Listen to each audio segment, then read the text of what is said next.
We know childhood obesity is a national problem, but should states intervene in severe cases? A recent controversial editorial in the Journal of the American Medical Association says it's something that states might want to consider. And here to talk about that is Dr. David Katz. He's the director of the Yale University Prevention Research Center and the founder of the Turn the Tide Foundation. Thanks so much for coming in this morning. Good morning, Sarah, and walking into this firestorm. Huh? Yes, we've been getting all kinds of comments this morning on our Facebook page. I'll bet. What was your reaction to the article? It really is a controversial issue. So this editorial in JAMA evoked huge national response. I addressed it on the Huffington Post. That did as well, hate mail and everything. So the basic concept is severe childhood obesity, parents are not addressing it, the child's life is in danger, the state should intervene. That's essentially what the editorial said, and it was written by a friend and colleague, Dr. David Ludwig at Harvard, and a colleague of his. In some ways, you absolutely can't disagree with this, and because it becomes as simple as this. If a child's life is endangered by neglectful or abusive parents for any reason, shouldn't the authorities intervene? Well, the answer is yes.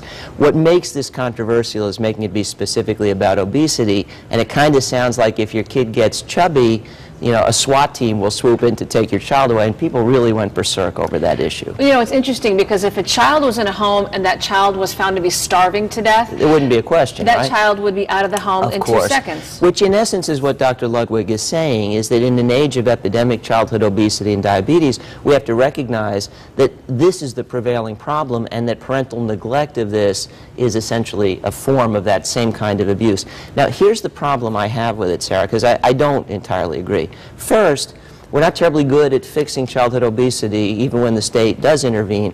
I used to work for Good Morning America. They sent me to New Mexico, and the state did this. A severely obese little girl out there was taken away from her parents, and she didn't lose any weight in state hands. They didn't know what to do with her either. The other controversy for me is this. If a child gets emphysema, that would be a terrible thing, right? But giving a child tobacco in the first place is a terrible thing. If a child gets severely obese, it's terrible, but giving a child donuts or French fries isn't. Letting them watch TV isn't. We haven't yet decided as a society, how do we feel about the process that gets us there? In other cases, we have. Giving kids drugs, wrong. Alcohol, wrong. Tobacco, wrong. Starving a child even before they are starving, wrong. But overfeeding a child on a daily basis, almost every household in the country is doing that. So we really need a better societal judgment about the process before we jump to conclusions about the outcome. Or how about poor nutritional habits? Wrong.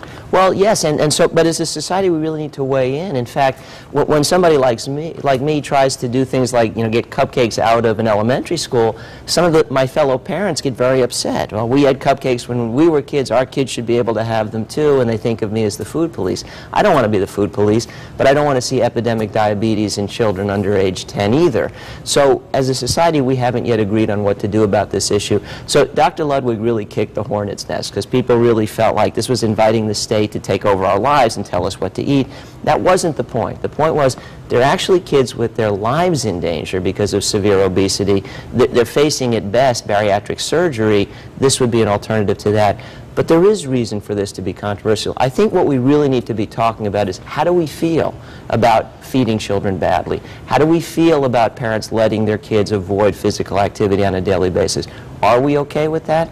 Or in an age when chronic disease is creeping up on our kids, maybe as a society we can't be okay with that. And that's where the dialogue needs to start. And doesn't the fix start, as we just said, with better eating, more exercise? You know, the answer for preventing severe obesity in children in most cases is as simple as feet and forks. Absolutely, it's eating well and being active. Now, in the modern world, that's not hard to do. And saying that we need to rally around that doesn't mean it's the parents' fault that we're not there already.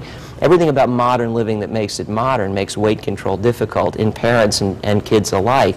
But we really do need to make a collective decision. This is a priority for us. But I think, and this is where I disagree with my colleague, we have to address the process before developing policy about the outcome. Correct, but that's been part of your career, you know, the process. Absolutely, and in particular, Sarah, focusing on how to empower people to make it easier, because we can't just say feed your kid well and make sure your kid's active unless we provide programming to make that possible in the modern world. We can do that, and that's exactly right. That's my job. That's the job of people in public health doing this kind of work. Well, it's an interesting topic, a very controversial one, and I'm sure it's far from over. I suspect you're right. Dr. Katz, thanks so much for coming in. Pleasure. Nice to be here. Yes.